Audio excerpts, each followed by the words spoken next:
لله نحمده ونستعينه ونستغفره ونعوذ بالله من شرور أنفسنا ومن سيئات أعمالنا من يهده الله فلا مضل له ومن يضلله فلا هادي له وأشهد أن لا إله إلا الله وحده لا شريك له وأشهد أن محمدا عبده ورسوله اللهم صل على محمد وعلى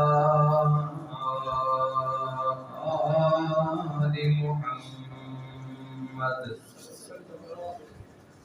كما صليت على إبراهيم وعلى آل إبراهيم إنك حميد مجيد اللهم بارك على محمد وعلى آل محمد كما باركت على إبراهيم وعلى آل إبراهيم إنك حميد مجيد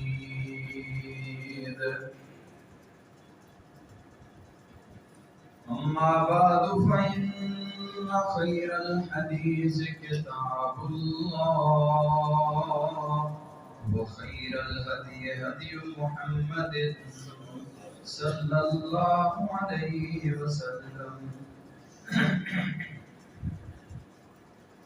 وشر الأمور محدثاتها وكل محدثة بدعة وكل بدعة ضلالة وكل ضلالة في النار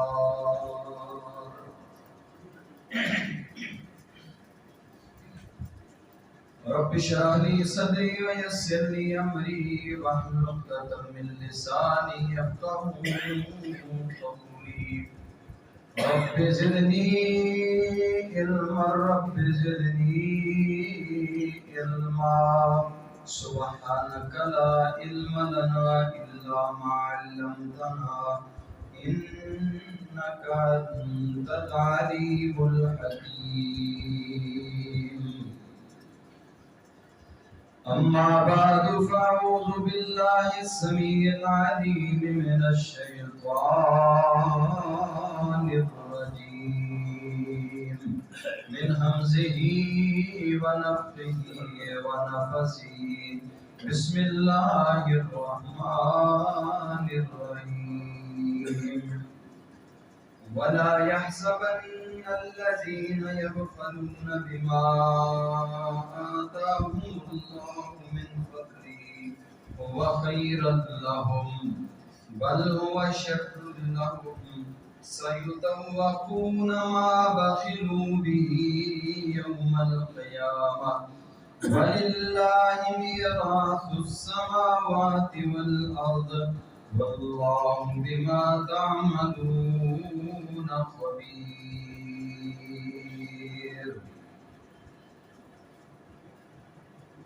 ولا يحسبن الذين يبخلون بما آتاهم الله من فضله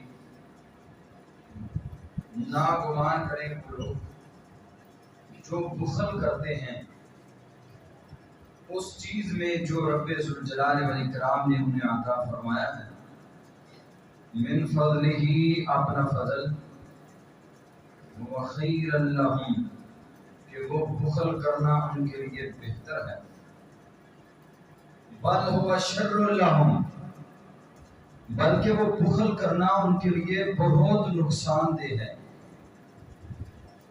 سَيُطَوَّقُونَ مَا بَخِلُوا بِهِ يَوْمَ الْقِيَامَةِ جو انہوں نے دنیا میں بخل کیا اسے توق بنا کر ان کے گلے میں ڈال دیا جائے گا قیامت کے دن۔ وَلِلَّهِ مِيرَاثُ السَّمَاوَاتِ وَالْأَرْضِ، اور اللہ کے لیے ہے ساری کی ساری میراث آسمانوں کی اور زمینوں کی۔ وَاللَّهُ بِمَا تَعْمَلُونَ خَبِيرٌ، اللہ جو تم عمل کرتے ہو ان سے بخوبی باخبر ہے۔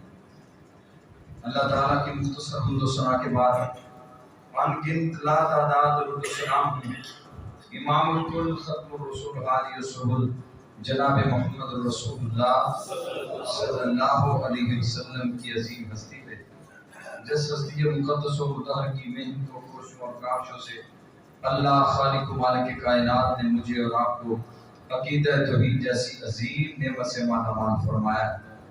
رحمتیں ہوں، بخششیں ہوں صحابہ کرام رضوان اللہ علیہ اجمعین کے مدفنوں پر، جن اللہ کے بندوں نے محمد رسول اللہ صلی اللہ علیہ وسلم کی زبان نبوت سے نکلنے والا ایک ایک کلمہ بڑی دیانتداری اور ایمانداری کے ساتھ ہم تک پہنچا دیا ہے۔ عزیز بھائیوں، آج اس عنوان کی طرف آپ کی توجہ دلانا چاہتا ہوں۔ رمضان المبارک کا یہ تیسرا خطبہ جمعۃ المبارکہ ہے۔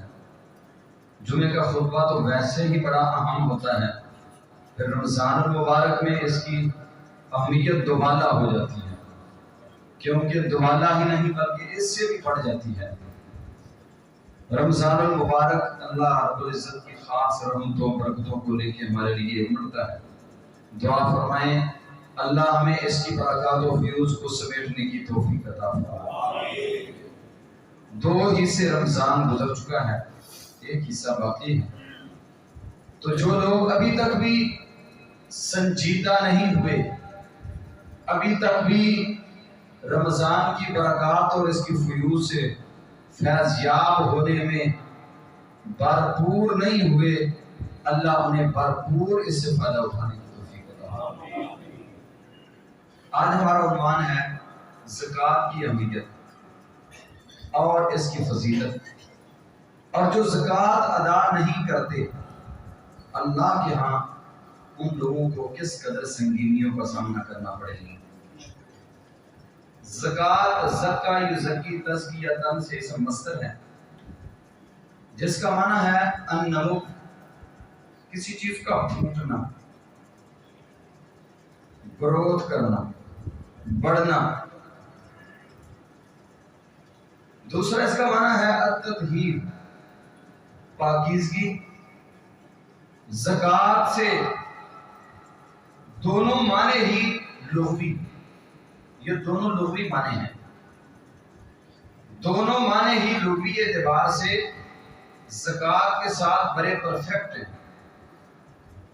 اگر اس کا معنی نمو لیا جائے کسی چیز کا بڑھنا، تو زکوٰۃ ادا کرنے سے مال کو اس طرح بڑھوتی میسر آتی ہے، مال اس طرح پروان چڑھتا ہے، مال میں اس طرح اضافہ ہوتا ہے کہ بندے کی سوچ فکر وہاں تک رسائی حاصل نہیں کر سکتے۔ دوسرا اس کا معنی ہے طہارت، پاکیزگی، اس کے ساتھ مال پاک ہو جاتے ہیں۔ مالوں کے اندر مال کی وجہ سے بندوں کو نقصان ہوتا ہے، مال کی وجہ سے آپ دیکھتے ہیں ہارٹ اٹیک ہو گیا، کسی سے مال دیا تھا اس نے ابھی تک رقم واپس نہیں کی، نہ رقم واپس کر رہا ہے، لاکھوں روپیہ ہے، لینے والا ٹینشن کا شکار ہو گیا، بتدریج آہستہ آہستہ اپنی صحت سے بھی ہاتھ کھو بیٹھا۔ یہ بھی مال کا شر ہے۔ اللہ فرماتے ہیں جو لوگ اپنے مالوں سے زکوٰۃ ادا کرتے ہیں آسمانوں سے رب کائنات انہیں مال کے شر سے محفوظ فرما لیتے ہیں۔ آپ نے خاص طور پہ دیہاتوں کا ماحول ہے، آپ نے سنا ہوگا، چلو یار کوئی بات نہیں، یہ کانٹا اپنے رستے سے ہٹاؤ، جس طرح بھی سے ہٹایا جا سکتا ہے، قتل کرنا پڑتا ہے اسے قتل کرو، اس کی ٹانگیں توڑنا پڑتی ہے ٹانگیں توڑ دو، پھر کیا ہوگا؟ کیا ہوگا؟ پرچہ ہی ہو جائے گا، پرچہ ہو جائے گا، پھر کیا ہوگا؟ 1 ایکڑ زمین بیچ کے لگا دیں گے، پھر کیا؟ یہ بھی کیا ہے؟ مال کا شر، مال کا شر۔ بچے مال دیتے ہیں، مال دار ہے ہمارا باپ، وہ اسی مال کی وجہ سے ان کے دماغ میں خمار مال کا چڑھا رہتا ہے، مال کی وجہ سے بچے بتدریج آہستہ آہستہ خراب ہوتے جاتے ہیں۔ یہ بھی کیا ہے؟ مال کا شر۔ یعنی جو لوگ اپنے مالوں سے زکوٰۃ ادا کرتے ہیں، اللہ کریم اس گھرانے کو مال کے شر سے بچا دیتے، اور جو لوگ زکوٰۃ ادا نہیں کرتے وہ کسی مال کے شر کے ہاتھوں ہی زخمی رہتے ہیں۔ تو زکوٰۃ کا معنی ہے النمو، پروان چڑھنا، بڑھوتی۔ جتنا آپ زکوٰۃ گر گھٹ کے ادا کریں گے اتنا ہی انشاءاللہ آپ کے مال کو اللہ بڑھا دے گا۔ میں اس کی پریکٹیکل مثالیں بھی دوں گا انشاءاللہ۔ جو میں نے آیت کریمہ پڑھی ہے، اس آیت کریمہ میں اللہ رب العزت فرماتے ہیں وَلَا يَحْسَبَنَّ الَّذِينَ يَبْخَلُونَ بِمَا آتَاهُمُ اللَّهُ مِنْ فَضْلِهِ وَهُوَ خَيْرٌ لَّهُمْ۔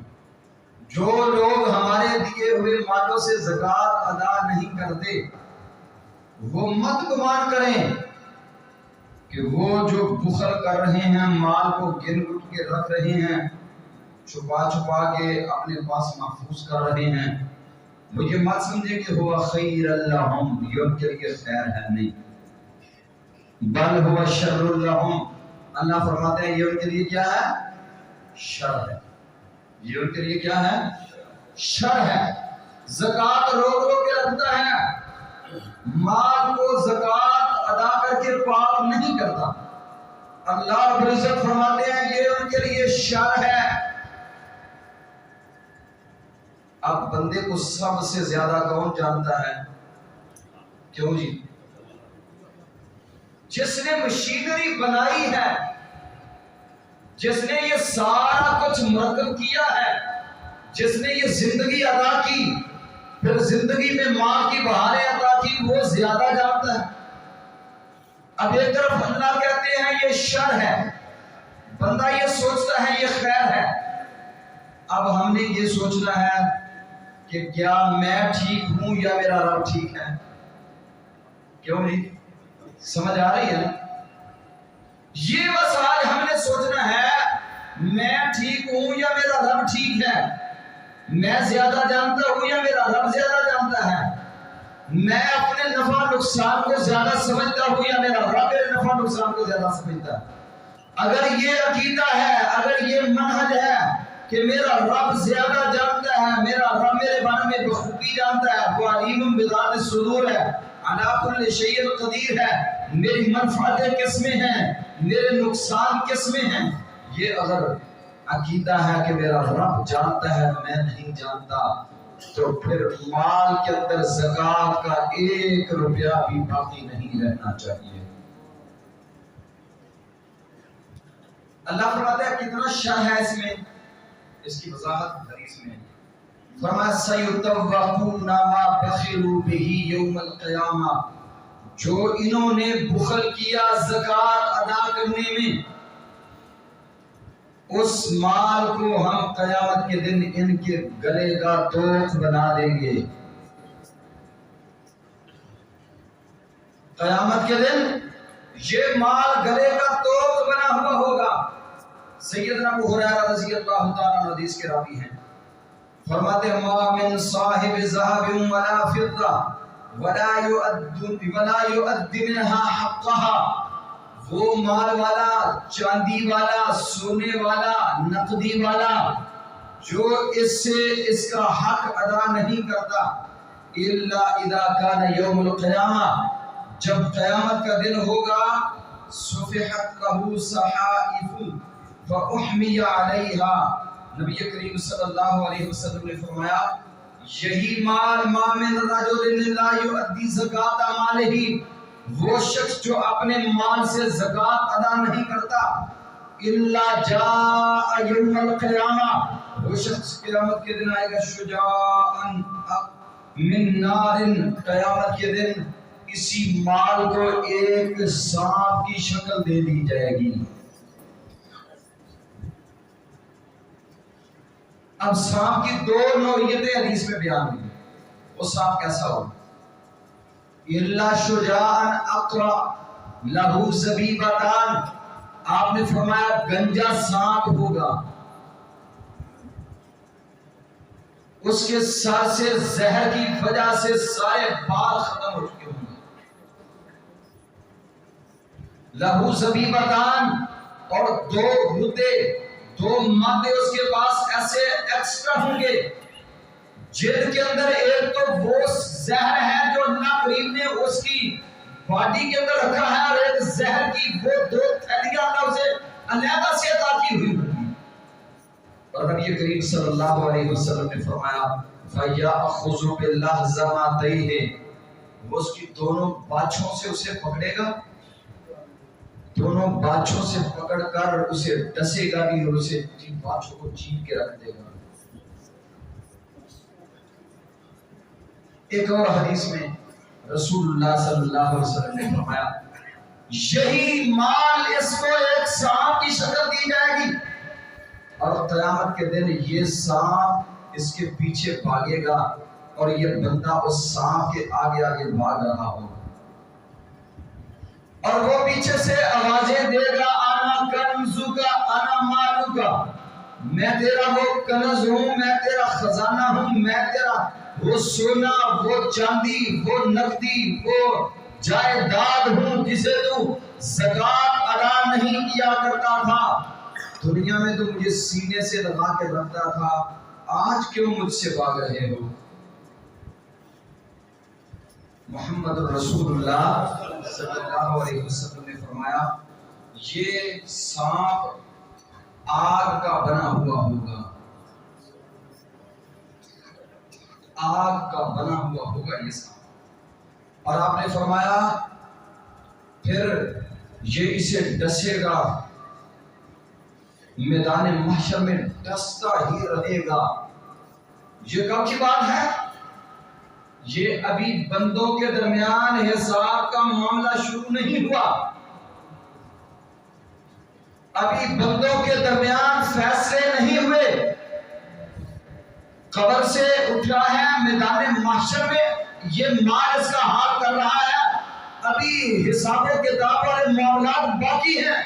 اور نبی کریم صلی اللہ علیہ وسلم نے فرمایا حتی یقضی بین الناس، جب تک لوگوں کے درمیان اللہ فیصلے نہیں کر دے گا جنت اور جہنم کے، اس وقت تک یہ سانپ اسے ڈستا ہی رہے گا. یہ تھا چوتھا بارہ. اس میں اللہ رب العزت آگے فرماتے ہیں وَلِلَّهِ مِيرَاثُ السَّمَاوَاتِ وَالْأَرْضِ، یہ ساری زمین و آسمانوں کی وراثت کس کی ہے؟ زمین و آسمانوں میں جو کچھ ہے یہ سارا کچھ کس کا ہے؟ کوئی بندہ یہ دعویٰ کر سکتا ہے میرا؟ وَلِلَّهِ مِيرَاثُ السَّمَاوَاتِ وَالْأَرْضِ، اللہ فرماتے ہیں زمین و آسمان میں جتنی وراثت ہے سارا کچھ تم نے چھوڑ کے چلے جانا ہے، اور اس سارے کے سارے کا وارث کون؟ اللہ اس کا وارث ہے. جب سارا کچھ تمہارے رب کا ہے تو پھر سمجھ لو یہ تمہاری آزمائش ہو رہی ہے. کون آزمائش میں پورا اترتا ہے اور کون اس آزمائش میں پھسل گیا، کون اس آزمائش میں دھتکار دیا گیا، کون اس آزمائش میں اپنے رب کو راضی کس نے کر لیا، اس آزمائش میں اپنے اللہ کو ناراض کس نے کر لیا. بندے کو تو ہے ہی کچھ نہیں، سارا کچھ کس کا ہے؟ اسی طرح 10ویں پارے میں سورۃ التوبہ میں اللہ رب العزت فرماتے ہیں کہ وہ لوگ جو اپنے مالوں کی زکوٰۃ ادا نہیں کرتے. پہلی بات تو یہ ہے کہ جو بندہ زکوٰۃ ادا نہیں کرتا وہ مسلمان، اس میں آپ بڑے خاموش ہو گئے ہیں. یہ بڑا مشکل معاملہ ہے، جو زکوٰۃ ادا نہیں کرتا وہ مسلمان نہیں ہے. اسلام کے جو 5 ارکان ہیں ان ارکان میں سے ایک رکن وہ زکوٰۃ ادا کرنا ہے. اور اللہ رب العزت نے سورۃ التوبہ میں فرمایا فَإِن تَابُوا وَأَقَامُوا الصَّلَاةَ وَآتَوُا الزَّكَاةَ فَإِخْوَانُكُمْ فِي الدِّينِ، اگر وہ توبہ کر لیں، نماز پڑھنا شروع کر دیں، زکوٰۃ ادا کرنا شروع کر دیں، زکوٰۃ دیں، فَإِخْوَانُكُمْ فِي الدِّينِ، وہ تمہارے دینی بھائی ہیں۔ اگر وہ زکوٰۃ نہیں دیتے وہ تمہارے دینی بھائی نہیں۔ اسی طرح ایک آیت کریمہ میں اللہ فرماتے ہیں مشرکوں کی راہیں، مشرکوں کے رستوں میں گھات لگا کے بیٹھ جاؤ اور انہیں مارو، انہیں قید کرو، وَاقْعُدُوا لَهُمْ كُلَّ مَرْصَدٍ، ہر گھات لگا کے بیٹھنے والی جگہ پہ ان کے رستے پہ بیٹھو۔ فَإِن تَابُوا، اگر توبہ کر لیں، وَأَقَامُوا الصَّلَاةَ، نماز قائم کریں، وَآتَوُا الزَّكَاةَ، زکوٰۃ دیں، فَخَلُّوا سَبِيلَهُمْ، پھر ان کے رستے چھوڑ دو۔ اگر زکوٰۃ نہیں ادا کرتے ان سے کیا کرنا ہے؟ لڑنا ہے۔ اسی طرح سیدنا ابو ہریرہ رضی اللہ تعالیٰ عنہ فرماتے ہیں نبی کریم صلی اللہ علیہ وسلم نے فرمایا امرت ان اقاتل الناس حتى يشهدوا ان لا الہ الا اللہ واقاموا الصلاة وآتوا الزکاة، میرے اللہ نے مجھے لوگوں سے لڑنے کا حکم دیا ہے، میں ان سے لڑوں، قتال کروں، ان سے جہاد کروں، قتال کروں، لڑائی کروں، اسلحہ اٹھاؤں ان کے خلاف، حتی یشہدوا ان لا الہ الا اللہ، یہاں تک کہ یہ کلمہ پڑھ لیں، مسلمان ہو جائیں، نماز پڑھیں، زکوٰۃ دیں۔ اگر زکوٰۃ ادا نہیں کرتے، جب تک زکوٰۃ نہیں ادا کرے گی اس وقت تک میں ان کے خلاف لڑتا رہوں گا۔ پھر نبی کریم صلی اللہ علیہ وسلم کے بعد جب ابو بکر صدیق رضی اللہ تعالیٰ عنہ کا دور خلافت آیا تو سیدنا ابو بکر صدیق رضی اللہ تعالیٰ عنہ کے دور میں کچھ لوگوں نے زکوٰۃ دینا روک لی، مانے انہیں زکوٰۃ، جنہیں نے زکوٰۃ دینا روک لی۔ سیدنا ابو بکر صدیق رضی اللہ تعالیٰ عنہ فرمانے لگے واللہ، مجھے اللہ کی قسم ہے، لَأُقَاتِلَنَّهُمْ، مجھے میرے اللہ کی عظمت کی قسم ہے، میں ان لوگوں کے خلاف جہاد کرتا رہوں گا، لڑتا رہوں گا، حَتَّى يُؤَدُّونَ الزَّكَاةَ، حتیٰ کہ وہ زکوٰۃ ادا کر دیں، جب تک زکوٰۃ کی ایک رسی بھی روک کے رکھیں گے اس وقت تک میں ان سے قتال کروں گا، جہاد کروں گا، لڑوں گا، حتیٰ کہ میں شہید ہو جاؤں یا انہیں میں جہنم حاصل کروں۔ اس لیے زکوٰۃ اسلام کا اہم ترین رکن ہے، اسے ادا کیے بغیر کوئی چارہ کار نہیں۔ اور سیدنا عمر رضی اللہ تعالیٰ عنہ فرماتے ہیں جب حضرت ابو بکر صدیق رضی اللہ تعالیٰ عنہ نے مانے کے زکوٰۃ کے خلاف خروج کیا، عرفت انہ الحق، میں سمجھ گیا کہ یہ حق ہے، لقد شرح اللہ صدر ابی بکر، اللہ نے ابو بکر کا سینہ کھول دیا ہے۔ سیدنا عمر رضی اللہ تعالیٰ عنہ کچھ کمزور پڑے اور ابو بکر صدیق نرم خون، نرم مزاج، نرم دل شخصیت، لیکن حضرت عمر رضی اللہ تعالیٰ عنہ سے مخاطب ہو کے فرمانے لگے جبار فی الجاہلیت و صفار فی الاسلام، عمر تم جب جاہلیت میں تھے اس وقت تو آپ بڑے جبار تھے، بڑے سخت تھے، جب اسلام میں آگے ہو اتنے سست ہو گئے ہو، اتنے کمزور پڑ گئے ہو۔ سنو اللہ کی قسم ابو بکر اس وقت تک ان لوگوں سے جہاد کرے گا جب تک یہ زکوٰۃ ادا نہیں کرتے۔ یوں سمجھیے کہ جو شخص زکوٰۃ ادا نہیں کرتا، آج اگر اللہ کے نبی صلی اللہ علیہ وسلم ہوتے یا میرے محبوب کے ابو بکر ہوتے تو اس بندے کے خلاف جہاد کا اعلان فرما دیتے۔ جو بندہ اپنے مال کی زکوٰۃ ادا نہیں کرتا۔ اسی طرح نبی کریم صلی اللہ علیہ وسلم پر 10ویں پارے کی آیت کریمہ اللہ رب العزت فرماتے ہیں والذین یکنزون الذهب والفضة ولا ينفقونها في سبيل الله فبشرهم بعذاب أليم۔ اے محمد صلی اللہ علیہ وسلم آپ انہیں خوشخبری سنا دیں، اس بات سے انہیں آگاہ کر دیں وہ لوگ جو اپنے مالوں کو ذخیرہ کرتے ہیں، کنز کرتے ہیں، والذین یکنزون الذهب والفضة ولا ينفقونها في سبيل الله، اس کو اللہ کے راستے میں خرچ نہیں کرتے، فبشرهم بعذاب علیم، انہیں عذاب علیم کی خوشخبری سنا دیں، انہیں عذاب علیم کی خوشخبری سنا دیں۔ اے محمد صلی اللہ علیہ وسلم والذین یکنزون الذهب والفضة ولا ينفقونها في سبیل اللہ فبشرهم بعذاب علیم، انہیں عذاب علیم کی خوشخبری سنا دے۔ عذاب علیم کی خوشخبری کیا ہے؟ فرمایا یہی سونا، یہی چاندی، یہی نقدی، یہی سکے، یہی ریال، یہی پاؤنڈ، یہ سارا میرے محبوب نے فرمایا قیامت کے دن اس کو جہنم کی آگ کے اوپر پگھلا کے جس طرح فرنس کے اندر ڈالا جاتا ہے وہ پانی بن جاتا ہے، اسی طرح اسے پانی بنا کے اس کی تختیاں بنائی جائیں گی۔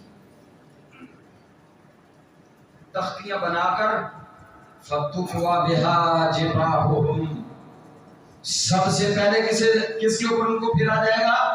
جہنم کی آگ کے اوپر گرم کر کے تختیاں بنا کے، جہنم کی آگ سے بنی ہوئی دہکتی تختیاں سب سے پہلے ان کی پیشانیوں کے اوپر جو بل پڑتے تھے، جب زکوٰۃ کا نام لیا جاتا، جب صدقے کا نام لیا جاتا اللہ کے راستے میں خرچ کرو، تو ان کی ماتھوں کے اوپر بل پڑتے تھے، ان کی پیشانیوں کے اوپر سلوٹیں پڑتی تھیں۔ اللہ رب العزت فرماتے ہیں سب سے پہلے ان کی پیشانیوں کے اوپر تختیوں کو پھیرا جائے گا۔ یہ مال کس کی عطا ہے؟ کیوں یہ سارے بولے ذرا کس کی عطا ہے؟ جب یہ اللہ کی عطا ہے تو کیا ہم یہ سہ سکتے ہیں؟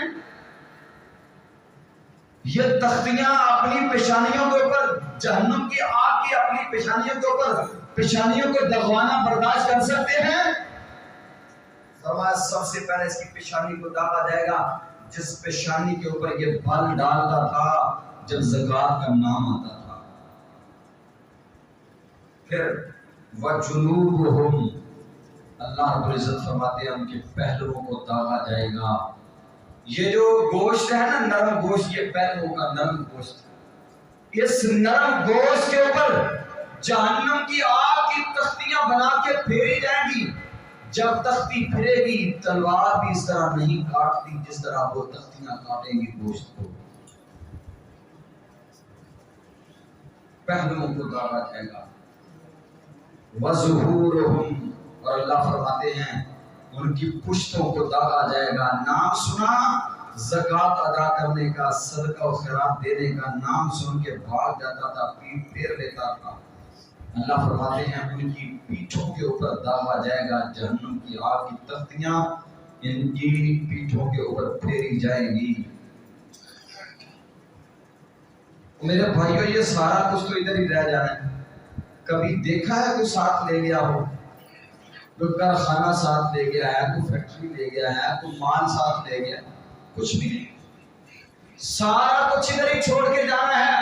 جب اللہ نے فیصلہ سنا دیا ہے، بڑی سمپل سی سادہ سی بات ہے، وَلِلَّهِ مِيرَاثُ السَّمَاوَاتِ وَالْأَرْضِ، ساری کی ساری وراثت کس کی ہے؟ جب ہمیں یقین ہے اس کی ہے، پھر ہم زکوٰۃ دینے سے کیوں ڈرتے ہیں؟ زکوٰۃ دینے سے کیوں روتے ہیں؟ کیوں پریشان ہوتے ہیں؟ اللہ رب العزت فرماتے ہیں ان کو جہنم کی آگ کی تختیاں بنا کے، جہنم کی آگ کی تختیاں بنا کے داغا جائے گا۔ کہاں؟ یہ بھی میدان محشر میں ہی ہو رہا ہے سارا کچھ۔ ابھی لوگوں کے درمیان فیصلے نہیں ہوئے، جنت اور جہنم کے سلسلے ابھی سنائے نہیں گئے، میدان محشر میں یہ سختیاں برداشت کر رہا ہے۔ کلما بردت اعیدت له فی یوم کان مقدارہ 50,000 سنہ۔ اللہ کے پیارے حبیب علیہ السلام فرماتے ہیں جب یہ تختیاں ٹھنڈی ہو جائیں گی انہیں پھر جہنم کی آگ کے اوپر گرم کیا جائے گا۔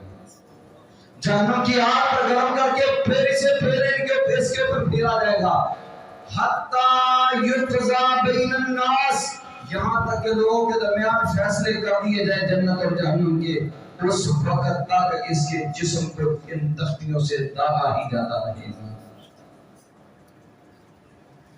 آج اپنے من میں ڈوب کر فیصلہ کر لیجئے، اگر تو میں یہ جہنم کی آگ کی تختیاں برداشت کر سکتا ہوں تو پھر تو ٹھیک ہے زکوٰۃ نہ ادا کریں، اگر برداشت نہیں کر سکتے تو پھر آج سے ہی عزم اور ارادہ پکا کر لیں، اللہ جو کچھ دیا ہوا تیرا مال ہے اس سے انشاءاللہ مکمل حساب کر کے اللہ جو کچھ بنتا ہے پائی پائی اس سے میں زکوٰۃ ادا کروں گا انشاءاللہ۔ پھر اگلی بات، زکوٰۃ سے مال کم نہیں ہوتا۔ معاذ بن جبل رضی اللہ تعالیٰ عنہ نبی کریم صلی اللہ علیہ وسلم کے پاس آپ نے زکوٰۃ وصول کرنے کے لیے بھیجا۔ زکوٰۃ وصول کی، جہاں پہ زکوٰۃ وصول کی یمن میں، وہاں ایک آدمی نے کہا فلاں ایک بستی ہے، وہاں بھی ایک آدمی مسلمان ہے، اس سے پاس سے بھی زکوٰۃ لیں۔ معاذ رضی اللہ تعالیٰ عنہ اس بندے کے پاس گئے اور فرمانے لگے انا رسول اللہ، میں اللہ کے نبی کا پیغام لے کے آنے والا ہوں اور آپ کے پاس آیا ہوں۔ اللہ رب العزت نے آپ کے مال میں زکوٰۃ کا حق رکھا ہے، وہ زکوٰۃ ادا کرو۔ اس کے پاس اونٹ تھے، اس نے کہا ان اونٹوں کی گنتی کر لیں، حساب لگا لیں، جتنی زکوٰۃ بنتی ہے اتنی میں آپ کو ادا کرنے کے لیے تیار ہوں۔ معاذ رضی اللہ تعالیٰ عنہ فرماتے ہیں میں نے زکوٰۃ کا اندازہ کیا، اس کی ان اونٹوں میں سے بنت مخاض بنتی تھی۔ بنت مخاض کسے کہتے ہیں؟ یہ اونٹ کا بچہ، اونٹ کا ایک بچہ وہ زکوٰۃ لے کر رہی تھی۔ اس صحابی رسول نے کیا کیا؟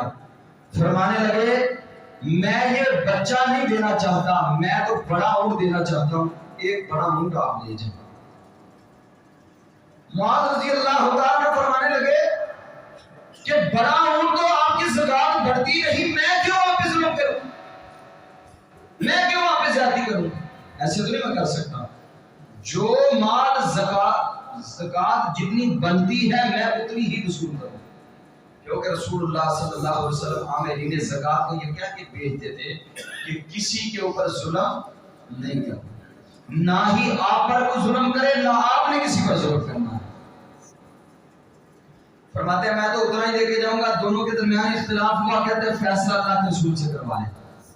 دونوں وہاں سے نکلے، محمد رسول اللہ صلی اللہ علیہ وسلم کی خدمت میں حاضر، آ کر کہتے ہیں یا رسول اللہ یہ ہمارے درمیان اختلاف ہوا ہے، اس اختلاف کا ہمیں حل بتلا دیں۔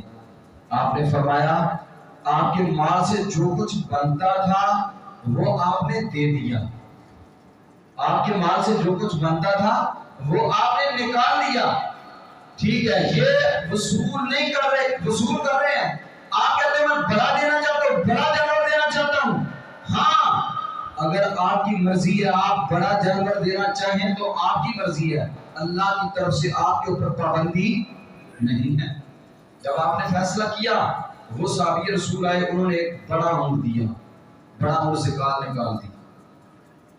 اگلا سال جب ہوا، اسی آدمی نے اپنے اونٹوں میں سے 30 اونٹ زکوٰۃ ادا کی ہے۔ کتنے اونٹ؟ 30 اونٹ زکوٰۃ ادا کی ہے۔ جس نے ایک چھوٹا بچہ زکوٰۃ نکالنی تھی لیکن اپنے شوق کے ساتھ بڑا اونٹ دیا، اگلے سال تک رب ذوالجلال والاکرام نے اس کے مال کو اتنا بڑھایا، اتنا بڑھایا، اتنا بڑھایا کہ 30 اونٹ اللہ رب العزت کے راستے میں اس بندے نے زکوٰۃ ادا کی۔ اور یہاں پر ایک حدیث بھی سن لیں، نبی کریم صلی اللہ علیہ وسلم سے عمر رضی اللہ عنہ بیان کرتے ہیں ما طرف مال فی بر ولا بحر الا بحبس الزکاۃ۔ میرا عقیدہ ہے، میرا منہج ہے، محمد رسول اللہ صلی اللہ علیہ وسلم کی زبان سے نکلا ہوا غلط نہیں ہو سکتا۔ آپ نے فرمایا خشکی میں ہو یا تری میں ہو، جتنا بھی مالوں میں نقصان ہوتا ہے اس نقصان میں سب سے زیادہ کردار زکوٰۃ کا ہوتا ہے۔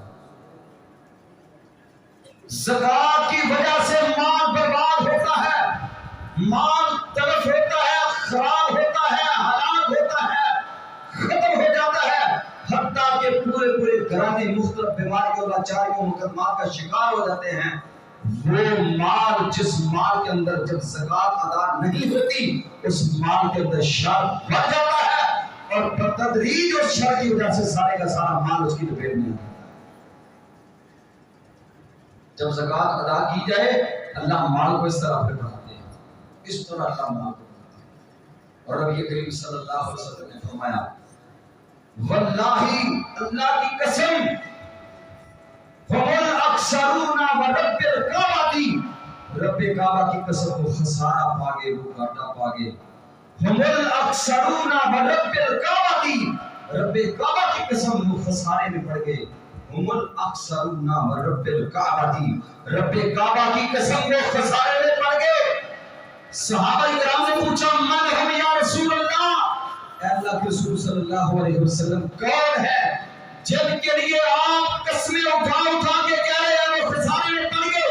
محمدی مسجد میں آنے والوں میں اللہ کا واسطہ دے کے آپ سے پوچھتا ہوں، مجھے بتائے کہ جس معاملہ میں کائنات کے امام نے قسم اٹھا کے فرما دیا ہو اس میں کوئی شک و شبہ کی گنجائش باقی رہتی ہے؟ رب کعبہ کی قسم خسارے میں پڑ گیا کون؟ میرے محبوب نے فرمایا وہ شخص جو زکوٰۃ ادا نہیں کرتا، جو اپنے مالوں سے اللہ کے راستے میں زکوٰۃ نہیں دیتا۔ اور پھر آپ ایک آپ کو میں بڑی سمپل سی سادہ سی مثال دے کے سمجھاتا ہوں، شاید ہمیں یہ بات سمجھ آئے۔ ایک تربوز ہم خریدتے ہیں، تربوز، کیا اس تربوز کو کاٹ کر سارے کا سارا تربوز کھا جاتے ہیں؟ کیوں جی؟ کبھی آپ نے چھلکوں سمیت تربوز کھایا ہے؟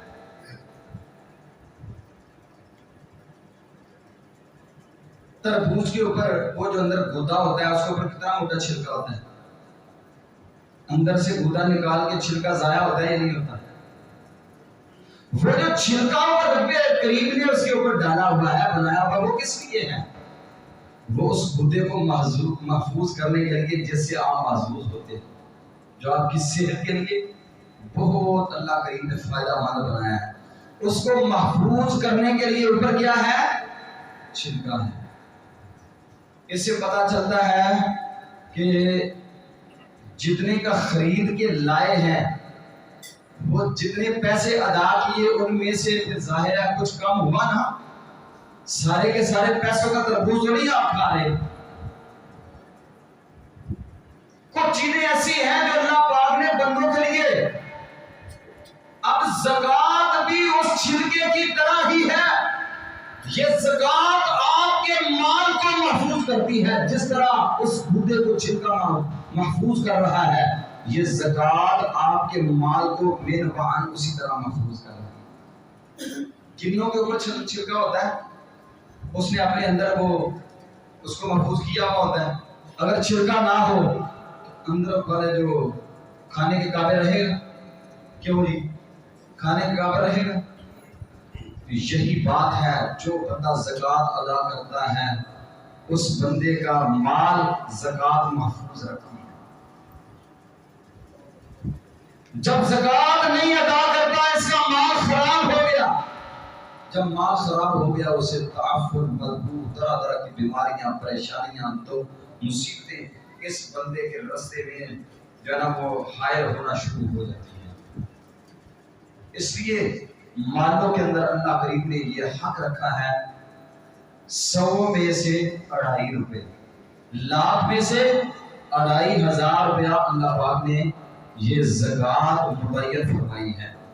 جو لوگ اس زکوٰۃ کو ادا کرتے ہیں اللہ ان کے مالوں کی حفاظت بھی فرماتے ہیں اور ان کا مال کبھی کم بھی نہیں ہوتا، کبھی کم نہیں ہوتا۔ کنویں سے جتنا پانی نکلتا رہے انسان فیض یاب ہوتے ہیں، پرندے فیض یاب ہوتے ہیں، جانوروں کو ملتا ہے، درختوں کو ملتا ہے، نیچے سے آتا جاتا ہے، صاف شفاف پانی نکلتا رہتا ہے، کبھی کم ہوتا نہیں۔ لیکن وہی کنواں جب اس سے سیراب ہونا لوگ چھوڑ دیں، اس سے پانی نکالنا چھوڑ دیں، وہی پانی گدلا ہو جاتا ہے، اس میں تعفن، بدبو، رنگ بدل گیا، طرح طرح کے حشرات الارض، کیڑے مکوڑے اس میں پیدا ہو گئے، پینے کے قابل ہی نہیں رہا۔ جس مال سے زکوٰۃ ادا ہوتی ہے وہ مال اسی طرح ہی ہے جس طرح کنویں سے پانی نکلتا رہے، نیچے سے صاف آتا رہتا ہے۔ جس مال سے زکوٰۃ ادا نہیں ہوتی اس مال کی وہی کیفیت ہے جس کنواں جوہر بن گیا ہوتا ہے، اس میں تعفن اور بدبو پیدا ہو جاتی ہے۔ اس لیے جو لوگ اللہ کے راستے میں اپنے مالوں سے زکوٰۃ ادا کرتے ہیں ان کا مال کم نہیں ہوتا۔ نبی کریم صلی اللہ علیہ وسلم نے فرمایا مجھے اللہ کی قسم ہے ما نقصت صدقۃ من مال، کبھی بھی زکوٰۃ مال کو کم نہیں کرتی۔ اور پھر بندہ اپنے رب کے ساتھ، یعنی آپ یوں سمجھے سادہ سے الفاظ میں، بندے دا اپنے اللہ میں مقابلہ لگا ہے، بندے دا اپنے اللہ نال مقابلہ لگا ہے۔ اللہ فرماتے ہیں یا ابن آدم انفق علیک، اے میرے بندے تو خرچ کر، میں تیرے اوپر خرچ کروں گا۔ بندہ اللہ سے زیادہ خرچ کر سکتا ہے؟ اللہ کہتا ہے تو خرچ کر، میں تیرے اوپر خرچ کروں گا۔ تو جتنا زیادہ خرچ کرتا جا، جتنا زیادہ خرچ کر سکتا ہے کر لے، تو کبھی بھی اپنے رب سے زیادہ خرچ کر سکتا نہیں ہے۔ جتنا زیادہ خرچ کرو گے رب کئی گنا بڑھا چڑھا کے پیش کرے گا۔ جو میں نے آپ کو مثال دی، ایک اونٹ پیش کیا، ایک اونٹ زکوٰۃ کا نکالا، اچھا اللہ کریم نے آئندہ سال تک اتنا مال بڑھا دیا کہ آج 30 اونٹ زکوٰۃ کی ادا کرو۔ تو میرے بھائیوں، میرے دوستوں، میرے بزرگوں، جس بندے کے پاس 7.5 تولے سونے کی مالکیت میں مال موجود ہے یا زیور موجود ہے، اس بندے کے اوپر زکوٰۃ اللہ کی طرف سے فرض ہے۔ ہر لاکھ میں سے 2500 روپیہ، 1 کروڑ کی اگر مالکیت اس کے پاس ہے تو اس میں 2.5 لاکھ روپیہ اس کا نہیں ہے، اس کا نہیں ہے۔ وہ کس کا ہے؟ فقراء ہے۔ انما الصدقات للفقراء، وہ فقراء کا ہے، وہ مساکین کا ہے، وہ مؤلفۃ قلوب کا ہے، یہ اس کا نہیں ہے۔ بعض لوگ راشن کے پیکٹ بنا کے مختلف صورتوں میں زکوٰۃ کو ادا کرنے کی کوشش کرتے ہیں، اور کئی لوگ اپنے ورکروں کے اوپر زکوٰۃ لگا دیتے ہیں۔ میرے بھائیو یہ بات بھی سن لو، جو زکوٰۃ کا مال ہے وہ مال آپ کا نہیں ہے۔ اگر آپ کے مال میں وہ رہ گیا تب بھی وہ آپ کا نہیں ہے، وہ نقصان کیے بغیر آپ کو نہیں چھوڑے۔ وہ فقراء کا ہے، وہ مساکین کا ہے، وہ ان لوگوں کا ہے جن کو اللہ کریم نے متعین کیا ہوا ہے۔ محمد کریم صلی اللہ علیہ وسلم نے فرمایا کہ جو لوگ ان لوگوں تک مال نہیں پہنچاتے، پھر یہ راشن کی شکل میں یہ بات کرنے لگا تھا کہ لوگ راشن کے پیکٹ بنا کے تقسیم کر دیتے ہیں۔ بھائی نہیں، آپ کے پاس مال جو ہے اس مال میں ان کا اللہ نے حق رکھا ہے، وہ آپ کا مال نہیں ہے، وہ ان کا مال ہے، وہ بے عین ہی جو مال ہے ان تک پہنچا دو۔ انہیں راشن کی ضرورت ہو وہ راشن لے، انہیں مکان کی ضرورت ہے وہ مکان لے، انہیں کپڑوں کی ضرورت ہے وہ کپڑے خریدیں، جو ان کے من میں آئے وہ خرید لیں۔ لیکن اگر ہر بندہ راشن کے پیکٹ بنا کے ان کے گھر میں پھینکتا جائے، پھر آپ کو پتا ہوگا بڑے بڑے جنرل اسٹور کے اوپر لوگ جاتے ہیں، سستے داموں پر بیچارے بیچ کے چند پیسے لے کے اپنے گھروں کی طرف واپس پلٹتے ہیں۔ اسٹور والا اپنی مرضی کا ریٹ لگا رہا ہے، سستے داموں کو دکانداروں کو واپس کر کے پیسے لے رہے ہیں۔ اس لیے آپ ان کے مال کو کبھی نہ صرف کریں، مال ان کا ہے ان تک پہنچے، مال کی شکل میں ہی پہنچائے، آگے سے وہ جو چاہے خریدیں، وہ ان کی اپنی مرضی ہے، آپ کیوں ان کا مال صرف کر رہے ہیں؟ تو اللہ تعالیٰ سے دعا ہے اللہ کریم ہمیں اپنے مالوں کو پاک رکھنے کی توفیق عطا فرمائے۔ اور جو میرے بھائی، میرے دوست، میرے ساتھی اپنے مالوں سے زکوٰۃ ادا کرنے میں سستی کرتے ہیں، اللہ پچھلے ماہ جو پیچھے گزر گیا، آئندہ سے کبھی بھی زندگی میں زکوٰۃ سے بے رحمی اختیار نہیں کرنی۔ اور آخری بات ابھی میرے ذہن میں آئی ہے، یہ سن لیں، بعض لوگ ایسے کرتے ہیں، میں نے ادھر پر درس دیا، جو کمرشل پلاٹس وغیرہ آپ خریدتے ہیں، بیچتے ہیں، خریدتے ہیں، بیچتے ہیں، یا بعض لوگ ایسے ہیں کہ گورنمنٹ کے معاملات سے بچنے کی وجہ سے اپنے بچوں کے نام پلاٹ لگا دیتے ہیں۔ وہ پھر کہتے ہیں ان کے اوپر کیسے درس دیا، درس کے بعد میرے پاس کتنے بندے آگے بیٹھ گئے، وہ کہنے لگے حافظ صاحب ان زکوٰۃ، ان پلاٹوں کے اوپر بھی زکوٰۃ ہے، یہ تو آج تک ہم نے نہیں دی۔ میرے بھائیوں، ان پلاٹس کے اوپر بھی زکوٰۃ ہے، سوائے اس پلاٹ کے جس میں آپ نے اپنا مکان بنایا، آپ کے مکان کے اوپر زکوٰۃ نہیں، آپ کی سواری کے اوپر زکوٰۃ نہیں، لیکن سواری آپ نے اتنی، وہ سواری جو آپ کے گھر کے کام کاج کے لیے کافی ہے. اگر 5 گاڑیاں کھڑی ہیں، ایک باقاعدہ پلان خریدا ہوا گاڑیاں کھڑی کرنے کے لیے، ایک بیچ دی، پھر خرید لی، پھر بیچ دی، پھر خرید لی، ہر اس گاڑی کے اوپر بھی زکوٰۃ ہے. اس گاڑی پہ زکوٰۃ نہیں ہے جو آپ کی سواری ہے. اس فیکٹری کی جگہ پر اور فیکٹری کے اندر لگی ہوئی مشینری کے اوپر زکوٰۃ نہیں ہے. جو کچھ اس سے حاصل ہو رہا ہے اس کے اوپر زکوٰۃ ہے. مکان کرائے کا ہے، اس کے کرائے کے اوپر زکوٰۃ ہے. سال میں کتنا کرایہ آیا، اس کرائے کو ضم کرے اپنی جائیداد کے اندر، اپنے مال کے اندر کتنا مال کرایہ ہے سال میں، وہ سارے کا سارا وہ بھی شمار کریں. اس طرح زکوٰۃ ادا کرنی ہے. اور ان پلاٹس کے اوپر بھی زکوٰۃ ہے.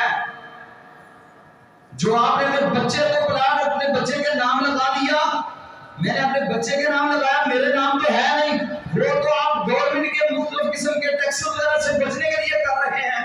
ہاں اگر وہ آپ نے اپنے بچے کو گفٹ کر دیا ہے تو پھر تو آپ اس سے بچ سکتے ہیں، ورنہ وہ آپ کا مال ہے، اس میں سے آپ کو زکوٰۃ ادا کرنا پڑے گی. اور جتنی اس کی مالیت ہے اس مالیت کا تخمینہ لگا کر ہر لاکھ میں سے 2500 روپیہ آپ کو زکوٰۃ ادا کرنا ہوگی، نہیں تو وہ مال پاک نہیں ہوگا. اللہ تعالیٰ سے دعا ہے اللہ عمل کی توفیق عطا فرمائے.